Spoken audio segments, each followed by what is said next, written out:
Every president who has ever held power, 45 of them, has walked through the same door, slept under the same roof, and made decisions that changed the world from the same building you probably think you know. But here's what almost nobody talks about. It was built by enslaved hands, burned to the ground, and redesigned by a man who never lived to see it finished. This is not the story you were taught in school. This is the real history of the White House. Before we go any further, if you find history like this as fascinating as I do, hit subscribe and ring that notification bell. Every week we uncover stories that didn't make it into the textbooks, and you do not want to miss what's coming. To truly understand the White House, you have to travel back to the summer of 1790, a moment when the United States of America was barely a teenager. The ink on the Constitution was still fresh. The government was operating out of Philadelphia, a city that had served its purpose but was never meant to be permanent. The question of where the nation's capital would stand was one of the most politically charged debates of the era, tangled up with economics, regional pride, and the very definition of what kind of country America was going to be. It was Alexander Hamilton and Thomas Jefferson, sitting across a dinner table, who brokered the famous Compromise of 1790. The deal was elegant in its cynicism. The federal government would assume the Revolutionary War debts of the states, something Hamilton desperately wanted, and in exchange, the capital would be relocated to a new city built from scratch along the Potomac River, something the southern states desperately wanted. One deal, two men, a dinner table, and the fate of a city that would shape the world. President George Washington was given the authority to select the exact location. He chose a 10-mile diamond of land straddling the Maryland and Virginia borders, swampy, humid, and largely undeveloped. Critics called it a swamp. Supporters called it strategic. What it was, above all else, was a blank canvas. And on that canvas, someone had to design a house fit for the most powerful person in the Republic. The design competition, America's first architecture contest, in the spring of 1792, the commissioners overseeing the construction of the new federal city placed an advertisement in newspapers across the country. The notice was simple. Almost offhand in its ambition, they were seeking a design for a president's house. The winner would receive $500, a respectable sum but not a fortune, and the honor of having their vision become the most recognizable private residence in the country. What happened next says everything about America's self-image at the time. The competition was open to everyone, not just trained architects, not just wealthy patrons with expensive educations.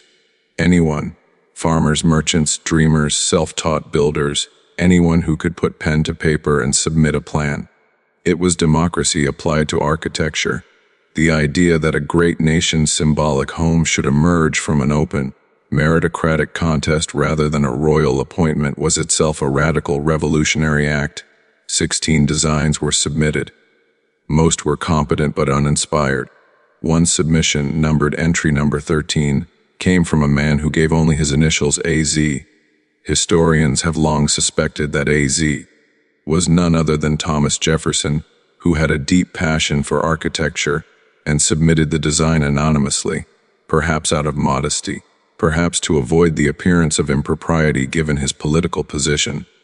The design was elegant, neoclassical, clean, deeply influenced by the Palladian villas Jefferson had studied during his time in France and Italy. It did not win, but it revealed something important. The question of what the president's house should look like was not merely a practical matter.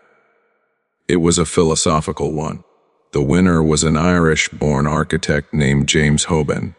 He was 35 years old, trained in Dublin at the Dublin Society's School of Architecture, and had emigrated to America after the Revolutionary War, settling first in Philadelphia and then in Charleston, South Carolina, where he had built a reputation designing public buildings with grace and solidity. He was, by all accounts, the right man in the right place at the right time. Hoban's winning design drew heavily from Leinster House in Dublin, a neoclassical Georgian mansion that today serves as the Irish Parliament. The similarities are striking: the same dignified facade, the same symmetrical wings, the same imposing central block. Whether Hoban consciously modeled his design on Leinster House, or whether the influence was simply absorbed through years of training in Dublin's architectural culture, is a question that remains slightly open. What is certain is that the president's house was going to look, in many ways, distinctly Irish. George Washington himself reviewed the finalists and selected Hoban's design. Then he did something that architects rarely survive with their dignity intact. He asked Hoban to make it bigger. The original design was scaled up by roughly 20%. Additional rooms were added. The facade was given more presence. What emerged was a building that balanced grandeur with accessibility, impressive enough to inspire awe, human enough to feel like a home. Hoban was paid his $500. He was also hired as the superintendent of construction, meaning he would oversee the actual building of the very house he had designed. It was an unusual arrangement, but one that made practical sense. No one knew the design better than its creator, and in the chaotic, resource-strapped early days of the new capital, you wanted someone who was invested in every decision. Construction began on October 13, 1792, a date chosen with great ceremony, marked by a public procession and the ceremonial laying of the first cornerstone. But the ceremony masked the enormous practical difficulties that lay ahead. The federal city was not yet a city. It was a collection of fields, forests, and muddy tracks. There were no established supply chains, no skilled labor pool, no local stone quarries producing the right materials at the right price. Sandstone for the exterior walls was quarried from the Aquia Creek Quarry in Virginia, transported by water up the Potomac. Bricks were made on site. Timber was hauled from the surrounding forests. Every element of the construction required improvisation, negotiation, and a tolerance for delay that would have tested the patience of a saint. The project ran persistently over budget and behind schedule. Commissioners wrote anxious letters. Contractors argued. Workers demanded pay they weren't always promptly given. The labor force that built the White House was a complex mixture of free workers and enslaved people, Irish and Scottish immigrants, many of whom had come to America specifically for the construction work, worked alongside enslaved black men who had been hired out by their enslavers in exchange for wages that went not to the workers themselves, but to the men who claimed to own them. We will return to this dark and crucial chapter in point 2. But it is impossible to understand the construction of the White House without holding this reality in view from the very beginning. Here is the central irony that makes this story so deeply human. George Washington, the man who selected the site, approved the design, oversaw the early construction, and gave the project its founding purpose, never spent a single night in the house he built. He died on December 14, 1799. The White House was not ready for occupancy until late in 1800, nearly a year after his death. Washington had visited the construction site multiple times. He had walked through the half-finished rooms, climbed the scaffolding, reviewed the progress with Hoban, and imagined the completed building. He had opinions about everything from the placement of windows to the height of the ceilings. He cared about this house not merely as a symbol of executive power, but as a physical expression of the Republic's dignity and permanence. And then he was gone. The house was completed for a successor he had not chosen, in a city that was just beginning to function, in a country that was still figuring out what it meant to be America. The White House began its life, as so many great things do, as a monument to someone else's vision, carried forward by other hands, inhabited by other souls, changed by every president who followed. John Adams moved into the president's house on November 1, 1800. He had less than 4 months left in his presidency. He would lose the election of 1800 to Thomas Jefferson in one of the bitterest contests in American political history. He moved into a house that was, by any honest description, still a construction site. The plaster on the walls was not fully dry. Several rooms had no furniture. The staircase to the upper floor had not yet been installed. Firewood had to be burned constantly, not for warmth, but to dry out the perpetually damp stonework. Abigail Adams, who joined her husband a few weeks after his arrival, wrote a famous letter to her daughter, describing the state of the house, grand in its conception, chaotic in its reality. She reportedly used the East Room, the great ceremonial chamber that would one day see state dinners, concerts, and the lying in state of assassinated presidents, as a place to hang laundry. The symbolism is almost too perfect. America's most ceremonial room, pressed into the service of the utterly mundane. Adams lived in the house for just 122 days before he was required to vacate for Jefferson. It was not enough time to feel at home, not enough time to leave much of a mark. But it was enough time to establish a tradition that has persisted for more than 200 years. The White House belongs not to the president who shapes it, but to every president who comes after. For most of American history, the story of who built the White House was told in a particular way: talented architects, skilled craftsmen, determined laborers working together to raise the symbol of a new democracy. The story was not false exactly, but it was profoundly, deliberately incomplete. Because the full story, the one that was suppressed in textbooks, glossed over in official histories, and absent from White House tours for most of 2 centuries, is the story of the enslaved men and women whose labor formed the literal foundation of the most powerful house on earth. We know this now with certainty because of meticulous research conducted over the past several decades, culminating in an official acknowledgement during the Obama administration. The White House Historical Association, working with historians and archivists, documented the names, the records, and, wherever possible, the lives of the enslaved people who quarried the stone, laid the bricks, plastered the walls, and shaped the timbers that became the White House. Their names appear in ledgers, in hire-out contracts, in the account books of men who owned them and rented their labor for cash. Their names deserve to be spoken: Andrew, Ben, Daniel, Harry, Louis, Linnaeus, Peter, Tom. These are the men we know about. There were certainly others whose names were never recorded, or whose records were lost, or who were simply not considered important enough to document. For every name we know, there is almost certainly another we don't. To understand how enslaved labor was used in the construction of the White House, you need to understand a practice called hiring out. This was an arrangement by which an enslaver would rent their enslaved workers to a third party, a contractor, a business, a building project, in exchange for a weekly or monthly fee. The money went to the enslaver. The enslaved person received nothing, or in some cases a small allowance for food and clothing that was carefully calibrated to be the absolute minimum necessary to keep them alive and productive. For the construction project in the new federal city, hiring out was essential. The project was chronically underfunded and operating in a region without a large pool of readily available free skilled labor. Enslaved workers could be obtained more cheaply than free workers, could be dismissed without severance, and had no legal right to complain about conditions, wages, or treatment. From the perspective of the commissioners and contractors managing the project, enslaved labor solved a practical problem. From any moral perspective, it was an atrocity dressed up as an economic necessity. The records show that enslaved men were hired from enslavers across the region.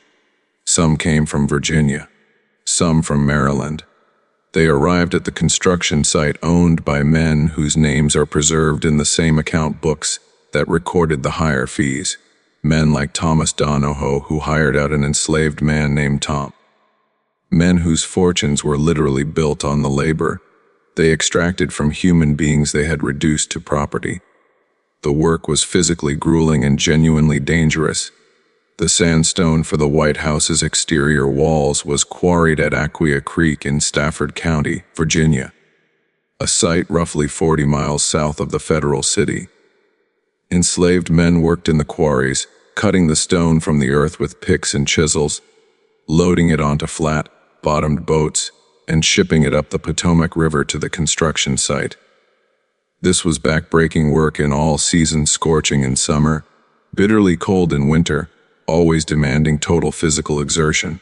At the construction site itself, enslaved workers performed almost every category of labor. They made bricks, a process that involved mixing clay, pressing it into molds, drying it, and firing it in kilns. They performed rough carpentry, shaping the structural timbers that formed the skeleton of the building. They plastered the interior walls, a skilled trade that required mixing lime, sand, and water to precise consistencies and applying it in multiple coats that had to be allowed to dry carefully between applications. They dug foundations, cleared land, and hauled materials across the muddy roads of the nascent capital. Some of the enslaved workers displayed genuine artisanal skill. Plastering, in particular, required experience and judgment. The ornamental plasterwork that decorated the White House's interior ceilings and cornices, the elegant friezes and medallions that visitors admired, was not purely mechanical work.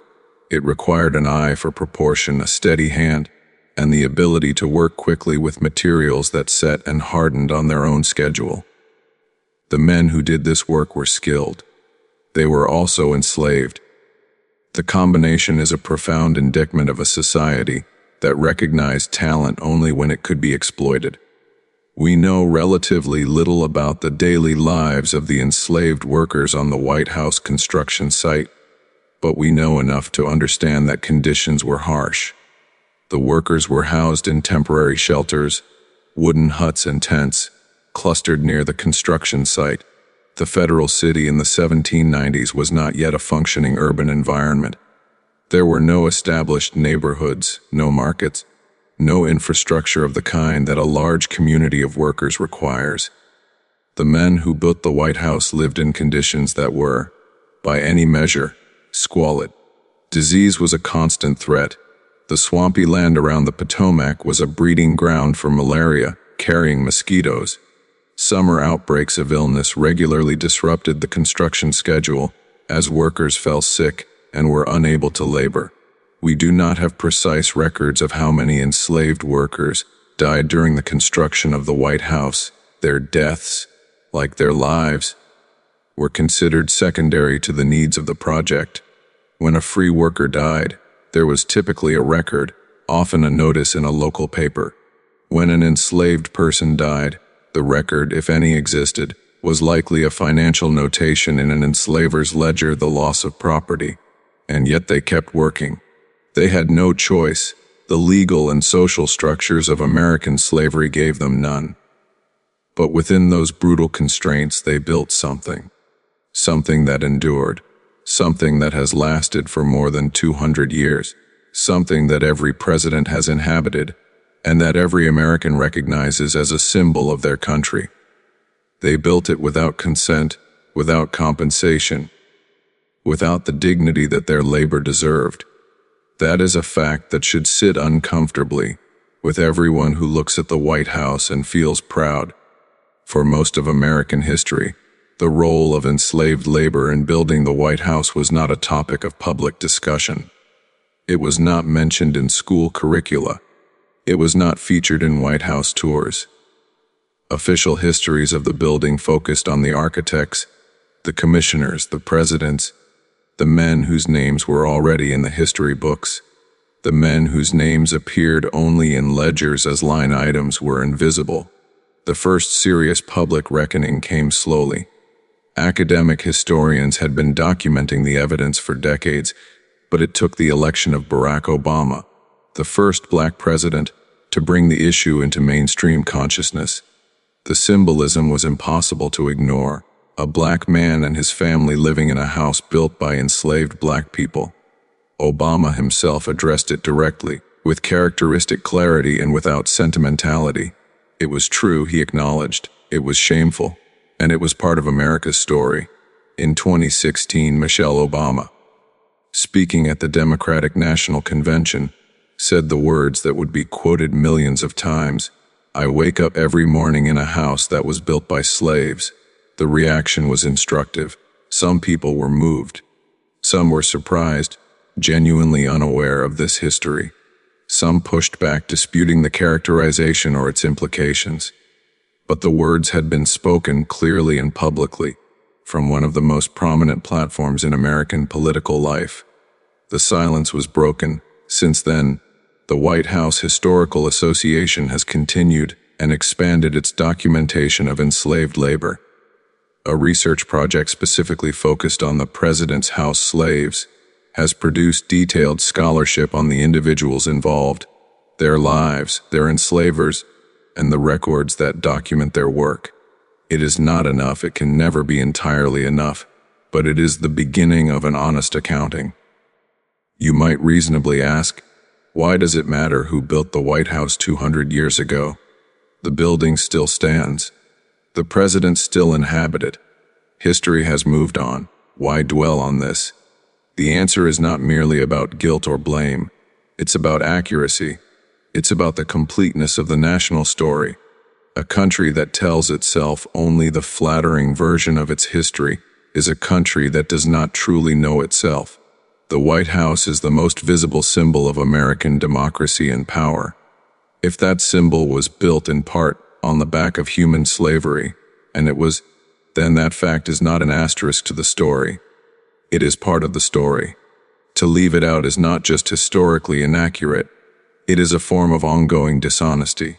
There is also something important about the act of naming Andrew, Ben, Daniel, Harry, Louis, Len, Nace, Peter, Tom. When we say their names, when we include them in the story, we are restoring something that was taken from them, their place in the history they made. They were not permitted to consent to the work. They were not paid for it. They were not celebrated for it. The least we can do, the very least, is to remember that they were there. By 1812, the United States was 23 years old and already at war again. The War of 1812 is one of the most misunderstood and undertone conflicts in American history, often sandwiched awkwardly between the Revolution and the Civil War in the popular imagination, its causes murky and its outcomes ambiguous. But to understand the burning of the White House, you need to understand what drove the two sides to this point. The origins were tangled: British interference with American merchant shipping, the impressment of American sailors into the Royal Navy, tensions on the western frontier, where British agents were suspected of arming Native American tribes, and a swelling American sentiment that Canadian territory, still under British control, was ripe for incorporation into the expanding republic. Proponents of the war in Congress, called war hawks, argued that America needed to assert itself as a fully sovereign nation, free from British economic and military pressure. The declaration of war passed in June 1812, narrowly, amid enormous controversy.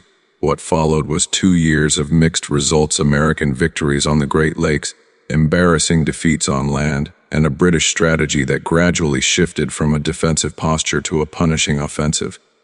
By the summer of 1814, Britain had freed up significant military resources from the Napoleonic Wars in Europe and was prepared to press hard against the American East Coast. A naval and ground campaign was planned. Among the targets, the British force that would attack Washington was commanded by Major General Robert Ross, a veteran of the Peninsular War against Napoleon. His naval counterpart was Rear Admiral George Cockburn, a man of fierce personal courage and relentless aggression, who had already spent months raiding American coastal towns and was deeply familiar with the Chesapeake Bay region. Together, Ross and Cockburn made a formidable pair, one a methodical professional soldier, the other an instinctive, audacious naval commander who thrived on the chaos of amphibious operations. The British force of approximately 4,000 soldiers landed at Benedict, Maryland on August 19, 1814, and began marching toward Washington. The American response was charitably disorganized. President James Madison and his cabinet received conflicting intelligence reports, debated endlessly about where the British were actually heading, and made the catastrophic decision to defend the wrong approaches. The American militia forces that gathered to meet the British at Bladensburg, just northeast of Washington, were routed so completely and so quickly that the battle became known in American history as the Bladensburg Races. A reference to how fast the defenders fled. Madison himself was present at the battle and witnessed the collapse of the American lines. He was forced to flee, the only sitting American president ever forced to evacuate from a battlefield during an enemy advance on the capital. He rode hard back toward Washington, hoping to organize a defense of the city. There was none to organize. The road to Washington was open, as the British advanced on Washington. First Lady Dolly Madison was still in the White House. President Madison had ridden to the front, leaving his wife to manage the executive mansion with a small staff. What Dolly Madison did in the hours before the British arrived has become one of the most celebrated acts of cool-headed courage in American history. She waited as long as she possibly could, scanning the horizon with a spyglass from an upstairs window, waiting for news of her husband and news of the battle. When it became clear that the American defense had collapsed and the British were approaching the city, she began making decisions about what to save. The silver was packed first, the official White House silver service, then the cabinet papers, then the books. But there was one thing that Dolly Madison was determined to take with her, even if it meant delaying her departure to the point of danger: the portrait of George Washington. The portrait, a famous life-size painting by Gilbert Stuart, depicting Washington in a formal pose, was attached to the wall in a way that made quick removal difficult. The frame was screwed into the wall. There was no time to unscrew it carefully. Dolly Madison reportedly ordered the frame broken and the canvas rolled or cut from it. The exact details have been debated by historians. Some accounts suggest the task was carried out by two New York gentlemen who happened to be at the White House that day, but the essential fact is clear: the portrait was removed and saved. Dolly then fled the White House, the portrait and other valuables loaded into a wagon. She left behind a table set for dinner, the food still warm, the wine still poured, that the British commanders would sit down to eat just hours later, with a dark irony that history has never let them forget. She rode through the panic-stricken streets of Washington, crossed into Virginia, and spent the next several days in hiding, uncertain whether her husband was alive or captured. The British entered Washington, D.C., on the evening of August 24, 1814, and proceeded to methodically set fire to the symbols of American government. The Capitol building was burned first. British soldiers stacked the furniture in the legislative chambers, poured gunpowder over it, and set it alight. The flames were visible for miles. Then they turned to the president's house. The advance party, led by Admiral Cockburn, arrived at the White House to find it largely empty. They sat down to the dinner Dolly Madison had left, and accounts differ on whether this was a deliberate act of contempt or simply the opportunistic consumption of available food by soldiers who had been marching all day. Then the work of destruction began. Soldiers collected furniture, books, and drapes into central piles in each room. They poured oil over the heaps. They threw in torches. The White House caught fire and burned through the night. The fire was catastrophic. The interior was almost completely destroyed. The beautiful plastered ceilings that enslaved craftsmen had shaped with such care, the elegant moldings, the carefully chosen furnishings, everything burned. The exterior sandstone walls survived, scorched and blackened, but structurally intact. They were, it turned out, made of something more durable than the contents they had contained. But they bore, and still bear in subtle ways, the marks of the fire that passed through them. The flames of the White House were visible from 40 miles away. Accounts from survivors in the Maryland and Virginia countryside described watching the orange glow on the horizon, understanding what it meant, and experiencing a kind of stunned disbelief. The capital of the United States of America was burning. It had been in existence for less than 2 decades. Its most famous building had stood for barely 14 years. And now it was on fire, set alight by a foreign power on American soil, an event that has not been repeated in more than 200 years. Here is where history takes one of its stranger turns.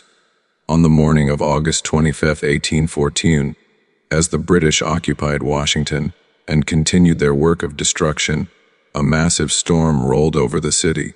Contemporary accounts describe it as a violent thunderstorm, possibly a tornado, a rare but not unheard of phenomenon in the mid-Atlantic region in late summer. The storm was of extraordinary intensity. Buildings were damaged by the wind. Trees were uprooted. 2 British cannons were picked up and hurled through the air by the force of the storm.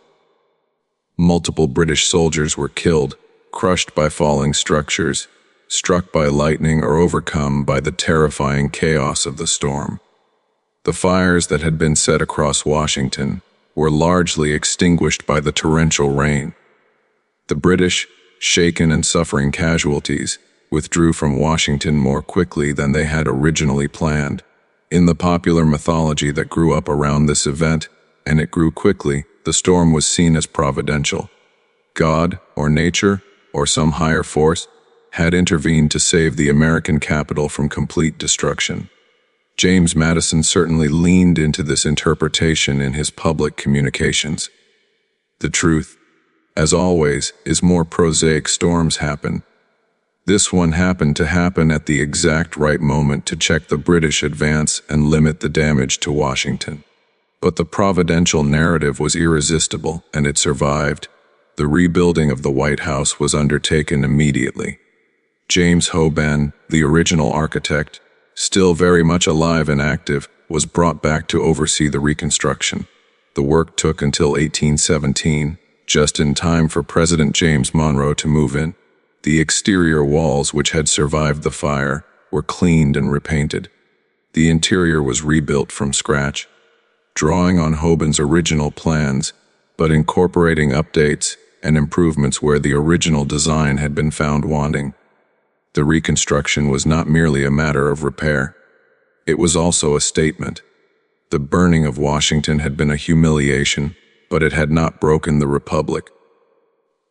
The very speed with which the rebuilding was undertaken, and the determination to restore the house to something grander than what had burned, was a message to Britain and to the world. America was not going to retreat from its symbolic commitments. It was going to rebuild, and it was going to rebuild bigger. But here is a detail that most people who tour the White House today don't know: the scorch marks from the fire of 1814 are still there. Look carefully at the exterior stonework, particularly in areas that have not been as heavily maintained or repainted, and you can see the discoloration left by the fire that burned more than 200 years ago. The White House has been rebuilt, renovated, expanded, and modernized beyond anything that Hoban or Washington could have imagined. But it still carries, in its bones, the mark of the night it burned. Ask most Americans why the White House is white, and they'll tell you the same story. The building was painted white to hide the scorch marks left by the British fire of 1814. It's a clean, satisfying narrative. It connects the name to a specific historical event, gives the building's most defining visual characteristic a dramatic origin story, and ties the whole thing together neatly. There's just one problem: it's not true. The sandstone exterior of the president's house was whitewashed, covered with a white lime-based paint to protect and weatherproof the porous stone, as early as 1798. This is documented in the construction records. The whitewashing was applied before the building was even completed, as a standard practice for protecting this type of stone from the elements. It had nothing to do with aesthetics and everything to do with practicality. The stone at Aquia Creek, while beautiful, was relatively soft and prone to water infiltration. Whitewash sealed the surface and extended the life of the stonework. By the time the British burned the building in 1814, 16 years after it had first been whitewashed, the exterior was already white. The decision to repaint it white after the reconstruction was not a creative solution to the problem of scorch marks. It was simply the continuation of a pre-existing practice. The myth persists because it's a better story than the boring truth, but the boring truth is still the truth. The name White House was not formally adopted until 1901, when Theodore Roosevelt stamped it onto official presidential stationery. Before that, the building went by several names, none of which achieved universal acceptance. Understanding the history of the names is, in its way, a history of the political and social debates of the early republic. The most formal early designation was the President's House, a deliberately modest, Republican name that avoided any suggestion of royal grandeur. This was entirely intentional.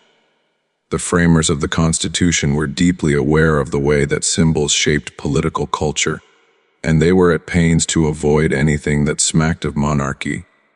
President's House was workmanlike and democratic. It said this is where the president lives. It is a house. Nothing more, nothing less. Some called it the Executive Mansion, a name that acknowledged the function of the building executive without elevating it to something grander.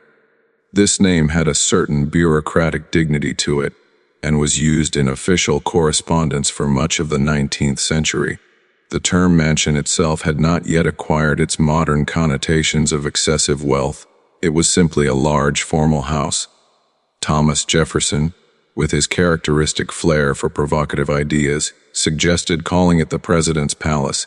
This went over poorly. The word palace was associated, in the American political vocabulary, with monarchy and tyranny. Jefferson may have meant it ironically, or he may have been making a sincere argument that the building deserved a name commensurate with its grandeur. Either way, the suggestion went nowhere. Throughout the 19th century, ordinary Americans referred to the building as the White House, long before it was the official name. The informal name was in common use by at least the early 1800s. Newspaper articles, letters, and travel accounts routinely called it the White House, reflecting, presumably, its most obvious visual characteristic. It was big, it was white. What else would you call it? The gap between popular usage and official nomenclature is not unusual in American history. The people often settle on a name before the government gets around to ratifying it. But in the case of the White House, the gap stretched for nearly a century. Presidents came and went. The building was rebuilt, expanded, and renovated. The informal name persisted, used by everyone from journalists to foreign dignitaries to the presidents themselves in their private correspondence. And yet the official letterhead, official documents, and formal designations continued to use alternatives. There is something characteristically American about this. The people decided what the building was called. The government eventually caught up. It took 100 years, but the people won. Theodore Roosevelt moved into the White House in September 1901, following the assassination of President William McKinley. He was 42 years old, the youngest president in American history at that point, and he brought to the White House a combination of intellectual energy, physical restlessness, and a genuine instinct for spectacle and symbol that the building had perhaps never seen before. Roosevelt also found the White House inadequate for his needs. The executive offices were crammed into the main residence, mixing the president's official duties with his family's domestic life in a way that was both practically inconvenient and symbolically confused. In 1902, he undertook a major renovation that added the West Wing, the now famous suite of offices that houses the Oval Office and the core of the executive staff. This separated the official and domestic functions of the presidency in a way that has persisted ever since. In that same renovation year, Roosevelt did something small and permanent. He had the White House, Washington, printed on official presidential stationery. It was not a proclamation or a formal act of legislation. It was a simple administrative decision, the kind that heads of organizations make every day. But because Roosevelt made it, and because he was the kind of president whose decisions tended to stick, it settled the question. From 1901 onward, the building was officially and permanently the White House. Roosevelt never publicly explained why he chose to formalize the name at that particular moment. Historians have speculated that he was simply rationalizing existing popular usage, or that he appreciated the democratic resonance of a name chosen by the people rather than imposed by official decree, or that he simply found the alternatives, Executive Mansion, President's House, insufficiently vivid for a man of his particular temperament. Theodore Roosevelt, after all, had a weakness for things that were large, clear, and unmistakably themselves. The White House was all three. The name White House does more cultural work than it might initially appear. Consider the color itself. White, in the Western symbolic tradition, carries associations of purity, clarity, and authority. A white building in a prominent position is a building making a claim about itself. I am clean. I am transparent. I am important. Whether the designers of the original White House thought in these terms is uncertain, but the effect is undeniable. The building has been described, by architects and cultural critics, as one of the clearest examples of neoclassical architecture in America, a style that consciously evokes the democracy of ancient Athens and the republican virtues of ancient Rome. The white columns, the symmetrical facade, the imposing central block with its balanced wings, these are all architectural language for stability, order, and legitimate authority. The whiteness amplifies all of it. It's worth noting, with a quiet irony, that many of the temples and civic buildings of ancient Greece and Rome that the White House was designed to evoke were not, in fact, white. They were painted in rich, vivid colors, red, blue, gold, that have since worn away, leaving us with the bleached marble that we associate with antiquity. The White House, in other words, is white in imitation of a mistaken idea of what ancient democracy looked like. The myth runs deeper than just the post-1814 paint story. The evolution of the White House's name is in miniature the story of American democratic culture. The people named it first. They named it for the most obvious thing about it, its color. The government eventually agreed. A president who liked clear, vivid things made it official. And now, 2 centuries later, those 2 words, White House, carry a freight of meaning so enormous that they can barely support their own weight. Say White House, and you're not describing a building. You're invoking the full complexity of American presidential power, its history and its contradictions, its grandeur and its violence, its democratic aspirations and its repeated failures to live up to them. The name contains everything. Even if it started as nothing more than a practical description of a whitewashed piece of Virginia sandstone sitting on a hill above the Potomac River. By the end of World War II, the White House was a building running on its reputation and very little else. It had been continuously occupied and repeatedly modified for more than a century and a half, and the cumulative effect of all those occupations and modifications was becoming dangerously apparent.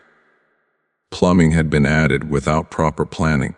Electrical wiring had been installed and upgraded multiple times, with old conduits left in place alongside new ones. Modern heating systems had been crammed into spaces designed for fireplaces. The building that greeted Harry Truman when he assumed the presidency in 1945 was, structurally speaking, a slow-moving disaster. Truman noticed the problems almost immediately. The floors shook when the Marine Band played in the East Room. Windows rattled in their frames. Doors that had fit perfectly a decade earlier had warped and swollen until they barely closed. Chandeliers swayed without obvious cause. A persistent, ominous creaking ran through the building at night, as if the old structure was settling and complaining in equal measure. The White House was beginning to speak, and what it was saying was not reassuring. The immediate trigger for the formal investigation was one of history's more undignified architectural moments. Margaret Truman, the president's daughter, had a piano in her sitting room on the second floor. One day in 1948, a leg of the piano broke through the floorboards. Not just cracked through, broke through. the leg disappearing into the void beneath the floor. A structural engineer was called. What he found was alarming. The floor joist that had failed was not merely damaged. It was essentially rotten, compromised by decades of moisture infiltration and unseen deterioration.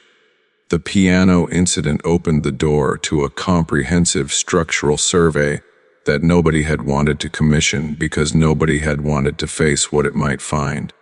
What it found was worse than anyone had publicly acknowledged. The White House was not simply in need of repair. It was, in the considered professional opinion of the engineers who examined it, close to structural failure. The core problem was the wooden interior structure. The original building had been constructed with a wooden frame, standard practice in the late 18th century, but that wooden frame had been progressively weakened by a century and a half of moisture, biological decay, insect damage, and the cumulative stress of being bored through, cut into, and modified by every generation of plumbers, electricians, and renovators who had passed through it. By 1948, the frame was holding the building up largely through habit rather than structural integrity. The engineers produced drawings showing the actual state of the load-bearing elements. The drawings were frightening. Cross-sections showed timbers that had been notched and pierced so many times to accommodate pipes and wires that they had effectively ceased to function as load-bearing structures. The weight of the upper floors was being transferred through pathways that would have horrified any structural engineer. In places, the building was being held up by little more than the accumulated pressure of its own mass, like a stack of books balanced on a table that has been quietly rotting from the inside. The Commission on Renovation, appointed by Truman to assess the situation and recommend a course of action, came back with 3 options: repair the most urgent problems and hope for the best, demolish the building and construct a new White House, or gut the entire interior structure, rebuild it from scratch using modern materials and techniques, while preserving the historic exterior walls. Truman chose the third option. It was the most expensive, the most disruptive, and the most historically sensitive choice, and it was almost certainly the right one. The renovation began in earnest in December 1949, and what took place over the next 2.5 years is one of the most extraordinary construction projects in American history, largely because it happened while the presidency continued to function. Truman moved across Pennsylvania Avenue to Blair House, the official government guest residence, and conducted the business of the nation from there, while his official residence was essentially demolished from the inside out. The work was staggering in its scope. The entire interior of the White House, every room, every corridor, every floor, every staircase was removed. Workers dug down into the basement and sub-basement, excavating the earth beneath the building to create 2 new levels of underground space. The original exterior walls, the same sandstone blocks that had survived the fire of 1814, were shored up with a new steel and concrete framework that would carry the weight of the rebuilt interior. The historic exterior was preserved. Everything inside it was new. Photographs from the construction period are startling. The White House, stripped of its interior, looks like a shell, the elegant sandstone walls standing in their familiar configuration, but inside them, nothing but steel and earth and construction equipment. It looks, in some photographs, like a building that has been bombed, the walls standing but the life gone from it. In a sense, it had been. The old life of the building was being removed to make way for something that could accommodate the demands of the modern presidency. Workers labored in shifts around the clock. They laid new concrete floors reinforced with steel. They installed a new plumbing system designed by modern engineers rather than retrofitted into an existing structure. They ran new electrical conduits through properly sized chases. They installed a modern climate control system. They built new staircases in the same positions as the originals. They recreated the historic interior spaces, the East Room, the Green Room, the Blue Room. The red room, the state dining room, using new materials but following the historic dimensions and proportions. As the old wooden interior was removed, workers discovered that the timber was not without value, even in its compromised state. The wood of the White House, American white oak, chestnut, and yellow pine that had been cut from forests in the early years of the Republic, was old-growth timber of a quality that no longer existed commercially. The trees it had come from were centuries old when they were felled. Even in its damaged state, this wood had a historical and material significance that was recognized immediately. Much of the removed wood was sold to the public as souvenirs. Pieces of White House wood were turned into small decorative objects, gavels, picture frames, boxes, keepsakes of various kinds, and sold through official channels. The demand was enormous. Americans wanted a piece of the old house, even a broken piece. The wood of the building had absorbed something. They felt history, memory, the residue of great events. Owning a splinter of it was a form of connection to that history. There is something deeply human about this impulse, and something slightly melancholy. The building that was being rebuilt was going to be more structurally sound, more functional, more comfortable, and more technically capable than the building it replaced. But the new steel and concrete would never have the quality that the old wood had. It would never be old in the same way, never carry the same embodied memory. The souvenir pieces of White House wood were, in a sense, pieces of something that could not be rebuilt, only preserved in living rooms and display cases across America. Harry Truman was deeply involved in the renovation in a way that was characteristic of the man. He reviewed drawings, attended site meetings, and made decisions about everything from the design of the new flooring to the placement of fixtures. He had a genuine interest in the history of the house and a conviction that the renovation should honor that history while making the building functional for the demands of the modern presidency. Truman also made one decision that remains controversial among architectural historians. He added a second-floor balcony to the south portico. The balcony, which became known as the Truman Balcony, was opposed by the Commission of Fine Arts, which argued that it would disrupt the classic lines of the historic facade. Truman overruled them. He wanted a place to sit outside and watch the south lawn, and he was the president, and the building was being rebuilt anyway. The balcony was built. It has remained. Most visitors today assume it was original. The renovated White House was ready for reoccupancy in March 1952. Truman moved back in. He hosted a nationally televised tour of the restored building, one of the first uses of television for a White House event of this kind, walking viewers through the restored rooms and explaining what had been done and why. It was a characteristic Truman performance, direct, unostentatious, informative.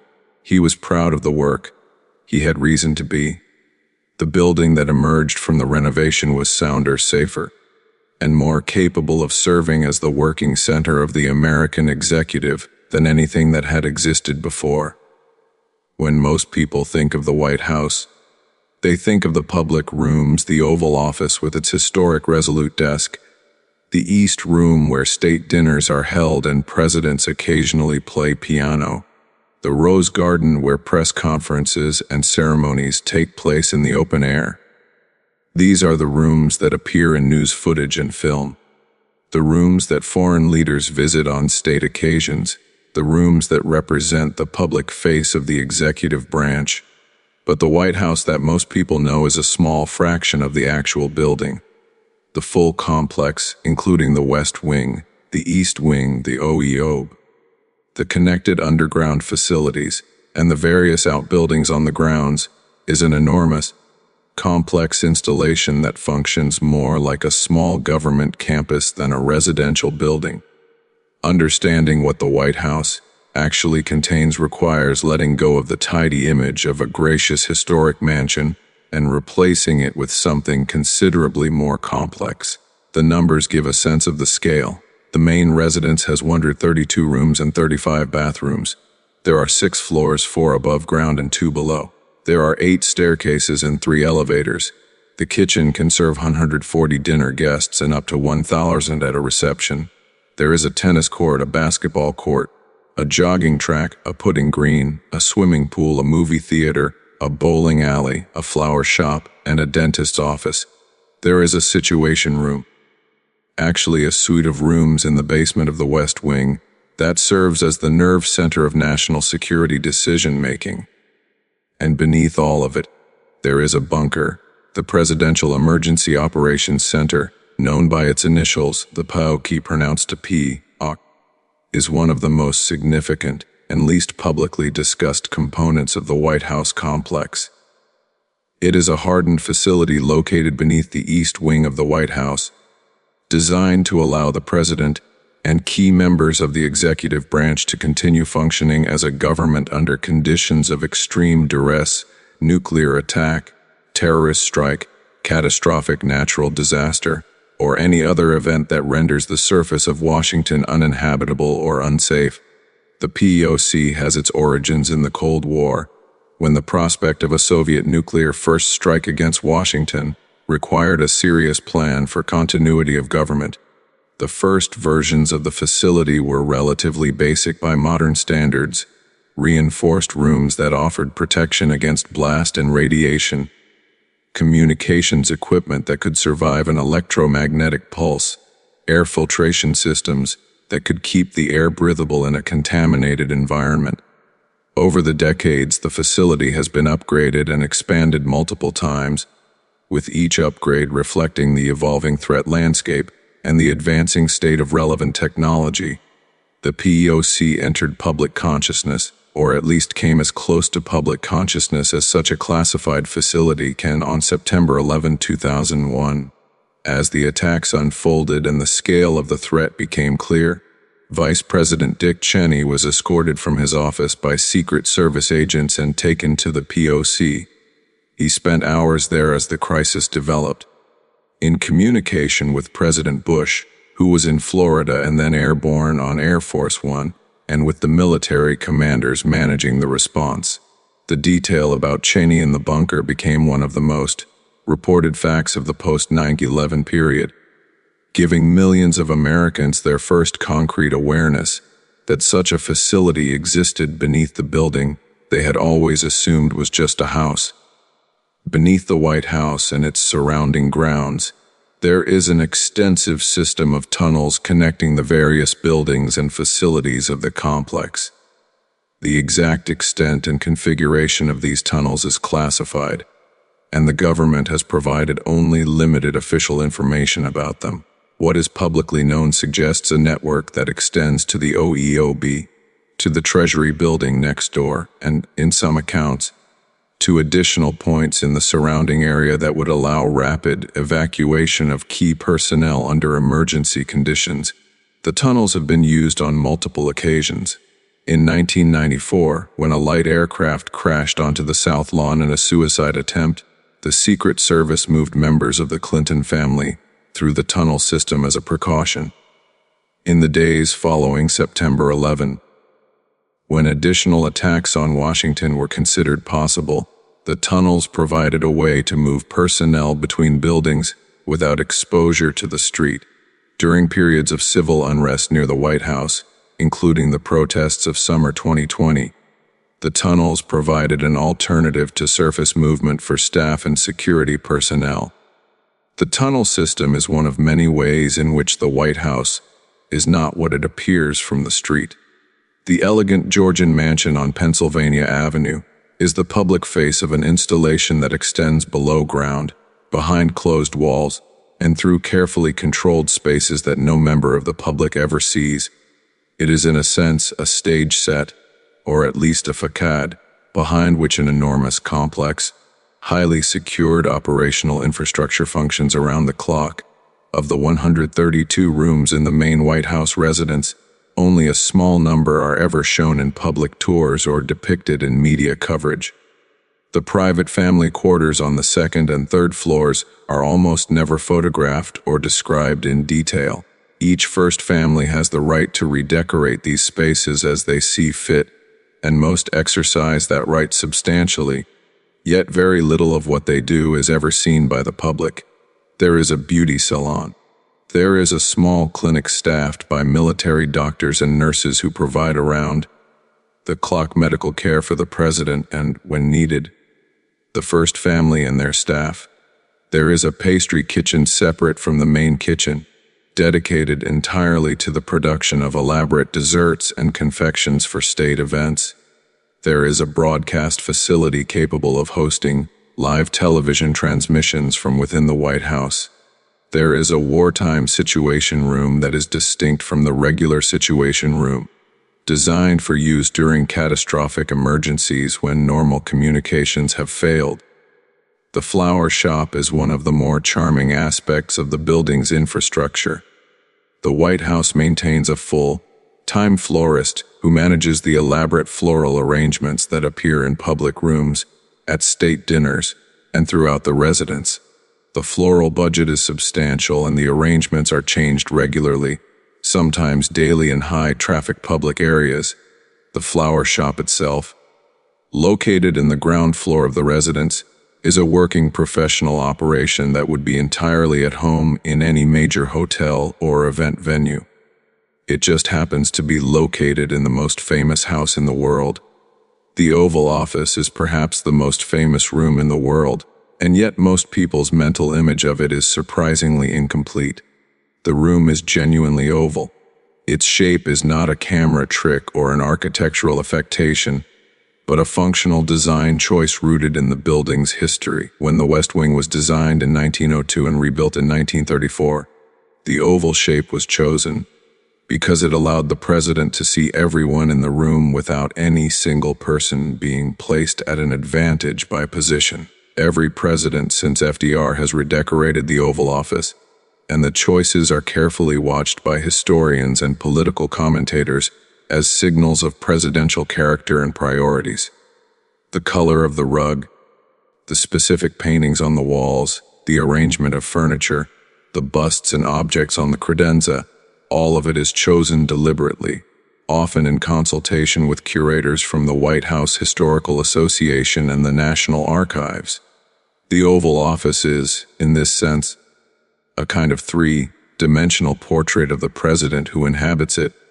What most people don't know is that the Oval Office is not particularly large. It measures approximately 35 feet by 29 feet, roughly the size of a generous living room in an upper-middle-class home.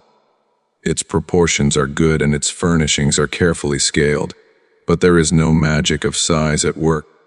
The room derives its power not from its dimensions, but from what has happened within it, the decisions made, the documents signed, the conversations held that changed the world. The power of the Oval Office is entirely associative. It would be an entirely ordinary room if anything ordinary had ever happened there. The White House is, above all, a house. A very large, very complicated, very famous house, but a house nonetheless. And like any house, it requires people to keep it running. The laundry has to be done. The food has to be prepared and served. The floors have to be maintained. The flowers have to be arranged. The furniture has to be cleaned and repaired. The guests have to be welcomed, guided, and seen off. All of this is done every day by a staff of several hundred people, and has been done in essentially this form for more than 2 centuries. These people are the invisible architecture of the White House. They have served under presidents who respected them and presidents who ignored them. They have worked through wars and crises and assassinations and scandals and elections.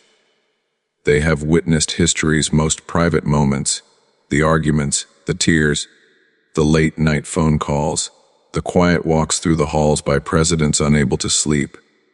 And for most of American history, they have told almost none of it. The ethic of the White House household staff is one of absolute discretion.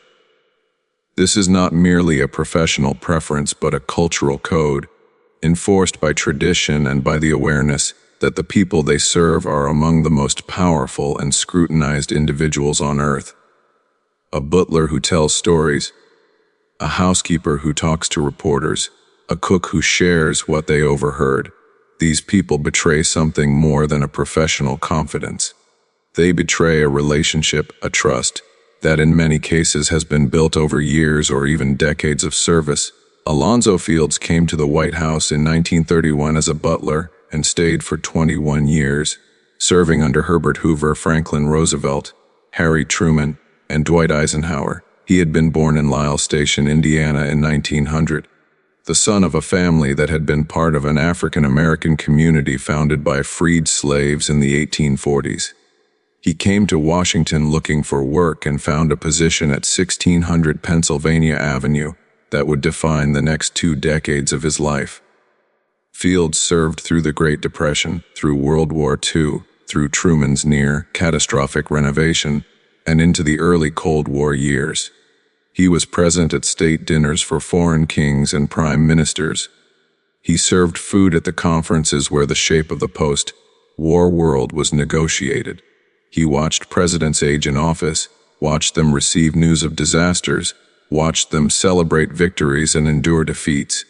He was, in the language of his profession, invisible, present but unnoticed, a constant background presence in the foreground of history.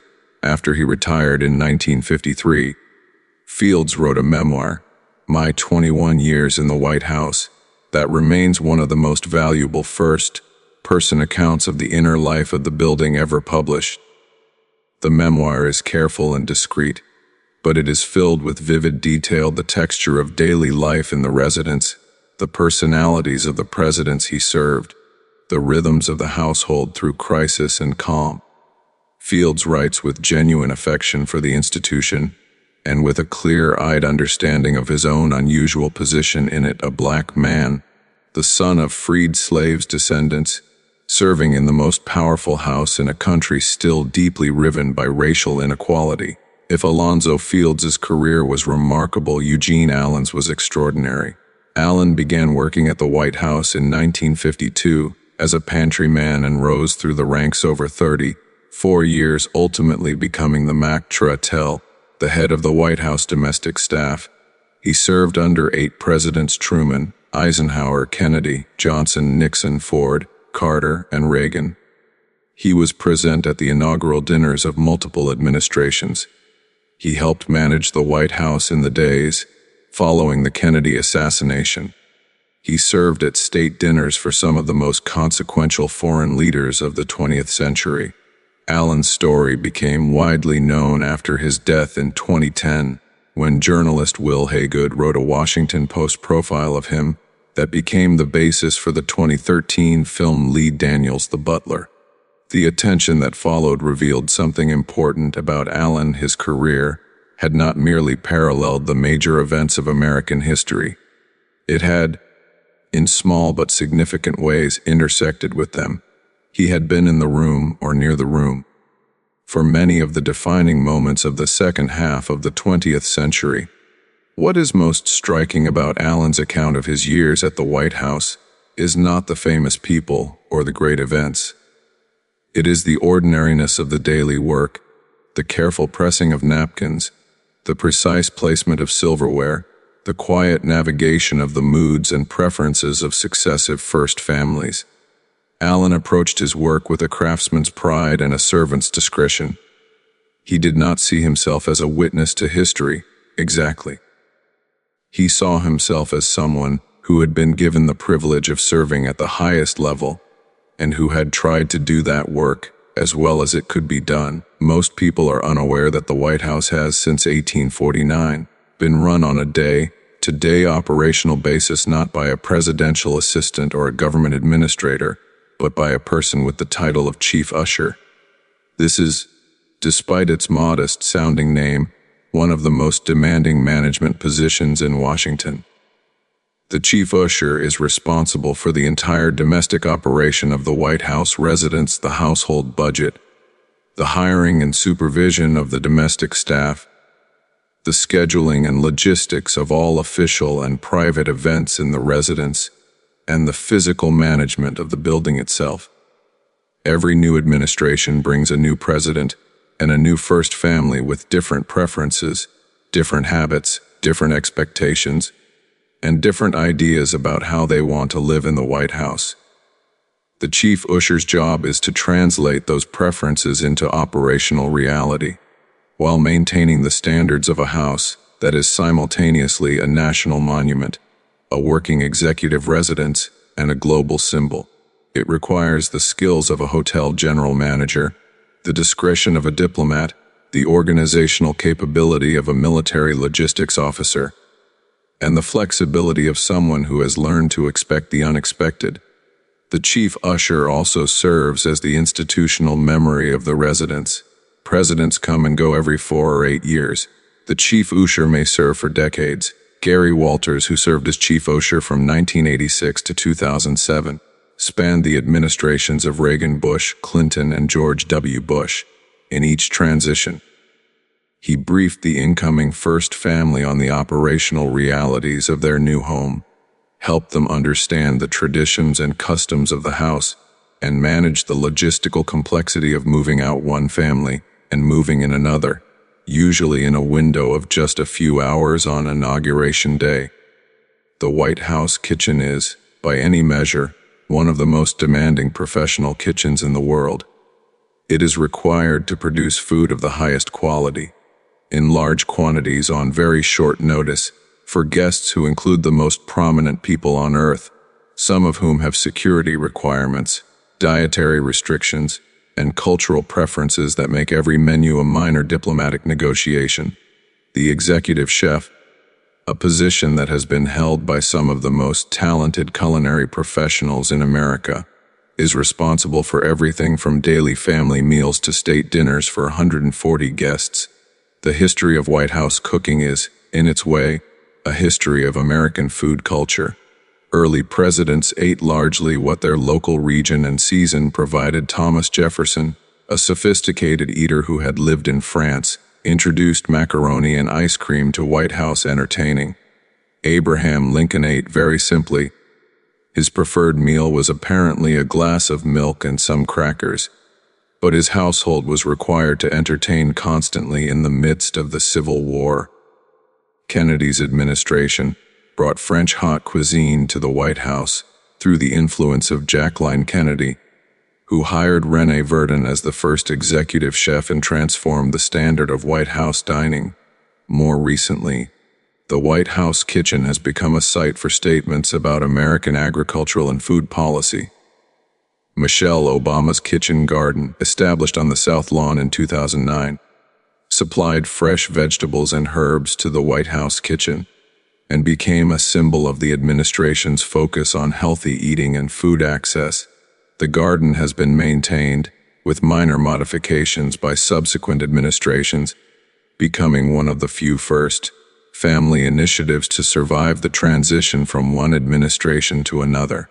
The people who serve in the White House, the butlers, the ushers, the chefs, the housekeepers, the electricians, the groundskeepers, carry something that no official archive can contain.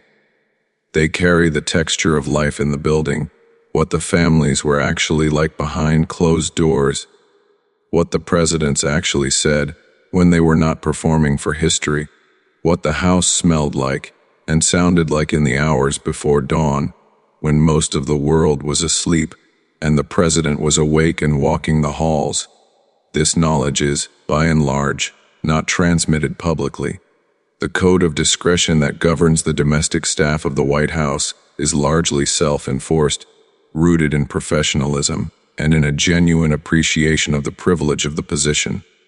But it is also, over time, passed on within the household itself, from senior staff to junior staff, from one generation of servants to the next. The institutional memory of the White House lives not only in the official archives and the presidential libraries, but in the heads and hearts of the people who have devoted their working lives to the care of the building and the families within it.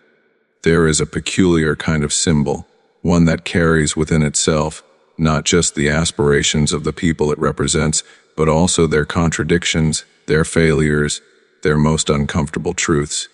The American flag is one such symbol. The Constitution is another. The White House is a third. What makes these symbols powerful is precisely that they are not simple. They do not stand for one clean idea. They stand for everything, the good and the bad, the achieved and the aspired, the celebrated and the suppressed. We have traveled, over the course of this story, from the dinner table, where Hamilton and Jefferson negotiated the location of a capital, to the quarries where enslaved men cut stone in the Virginia heat, to the night when British flames lit up the Potomac sky, to the White House's own near structural collapse, to the bunker beneath the East Wing, to the kitchens and corridors where generations of unseen workers kept the building alive. Each of these chapters is true. Each of them is part of what the White House is. To look at the White House and see only grandeur, only the portico and the columns and the elegant symmetry of the facade, is to see a lie. But to look at it and see only its failures, only the enslaved builders and the political corruption and the decisions that caused suffering, is also, in a different way, to see a lie. The truth is the whole thing, both the beauty and the ugliness, both the aspiration and the betrayal, both the people whose names are carved into history and the people whose names were recorded only in the higher out ledgers of men who owned them.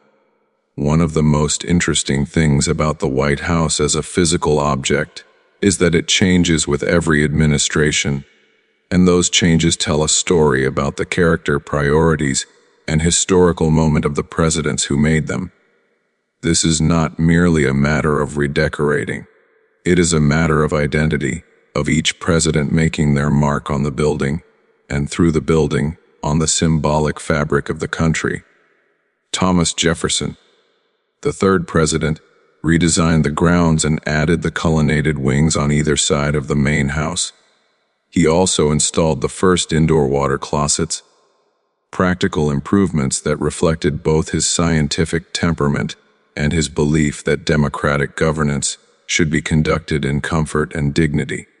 He kept a mockingbird named Dick in his study on the second floor, a fact so humanizing that it is almost impossible to reconcile with the image of the distant founding father. Abraham Lincoln used the White House in ways that its designers never anticipated. He converted large portions of the second floor into working offices during the Civil War, receiving a constant stream of military officers, politicians, office seekers, and ordinary citizens who came to plead their cases directly to the president. The White House under Lincoln was barely a private residence at all. It was a command center and a political arena, with the family's domestic life compressed into whatever space the business of saving the Union left available. Theodore Roosevelt added the West Wing, separating official from domestic functions in a way that has shaped every subsequent administration. Franklin Roosevelt added the indoor swimming pool, since converted to a press briefing room, and the modern Situation Room in the basement of the West Wing, recognizing that the presidency now required a nerve center capable of processing real-time intelligence from around the world. Each addition reflected not just personal preference, but the changing demands of the office and the changing nature of American power. It is easy to become inured to the symbolic weight of the White House. It appears so frequently in news footage, in films, in political advertising, that it can begin to feel like a backdrop rather than a place, a logo for the American executive branch, rather than a building where actual human beings have lived and worked and suffered and made the decisions that shape the world. But consider what has happened within those walls. Abraham Lincoln sat in the Treaty Room and signed the Emancipation Proclamation, freeing more than 3 million enslaved people with a single document. Franklin Roosevelt received the news of Pearl Harbor in the Oval Office and began organizing the response to the most significant military attack in American history. John Kennedy spent 13 days during the Cuban Missile Crisis in the Situation Room, managing a confrontation that brought the world closer to nuclear war than it has ever been before or since. Lyndon Johnson made the decision to escalate American involvement in Vietnam from the White House, a decision that would cost tens of thousands of lives and tear the country apart. The White House has also been the site of more intimate human moments. Franklin Roosevelt died in his study at Warm Springs, Georgia, but Eleanor Roosevelt received the news in the White House and had to manage the enormity of her grief while also managing the transition of power. Jackie Kennedy returned to the White House from Dallas, still wearing the pink suit stained with her husband's blood, refusing to change it until Lyndon Johnson had been sworn in, a statement of witness and mourning that transcended anything words could express. Richard Nixon paced the halls of the White House in his last nights as president, consumed by what he had done and what he was about to lose. There is a profound irony at the heart of the White House's identity. It is described as the People's House, a democratic symbol belonging not to the president, but to the citizens of the republic. The president is merely a temporary occupant. The American people are the permanent owners. This is, in theory, not merely a metaphor, but an operational reality.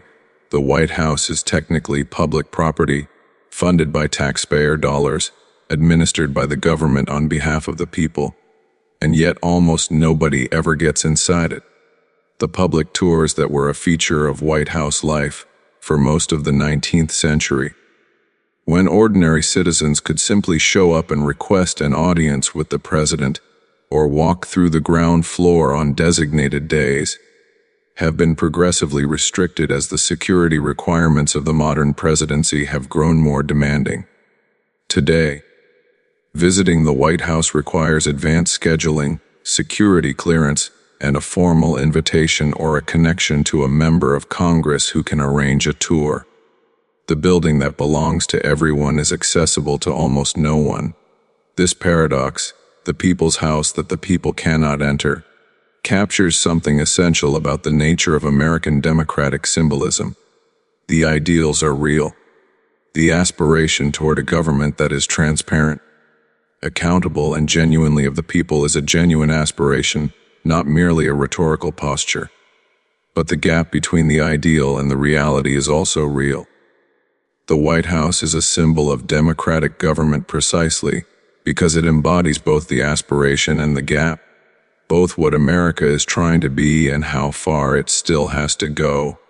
We end where we began, with the question of who built the White House and what that means. The building was designed by a man named James Hoban. It was built by enslaved men whose names are only partially known. It was rebuilt after a fire by Hoban again and by free and enslaved workers in roughly equal numbers. It was gutted and reconstructed in the middle of the 20th century by Union tradespeople using modern materials. It has been maintained, modified, and expanded by thousands of workers over more than 2 centuries, most of whose names are unknown. What does it mean that the most famous symbol of American democracy was built, in significant part, by people who were denied the basic democratic right to consent to their own labor, who were, in the most literal sense, unfree? It means that the symbol contains its own negation. It means that the building that represents American freedom was erected by American slavery. It means that the story of the White House is, in miniature, the story of America itself, a country founded on profound ideals of human equality and human dignity that has consistently, throughout its history, failed to live up to those ideals, and that has also consistently returned to them, reached for them, tried again. The White House is not a monument to American perfection. It is a monument to American contradiction, a building that carries, in its stones and its stories, both the best and the worst of the republic it represents. Understanding that fully, holding both truths at the same time, is the beginning of an honest relationship with history. And an honest relationship with history is, in the end, the only kind worth having. If this story changed the way you see the White House, if it made you feel the weight of what that building actually is, share it with someone. Subscribe so you never miss a story this important. And drop a comment what surprised you most. History only survives when we keep talking about it.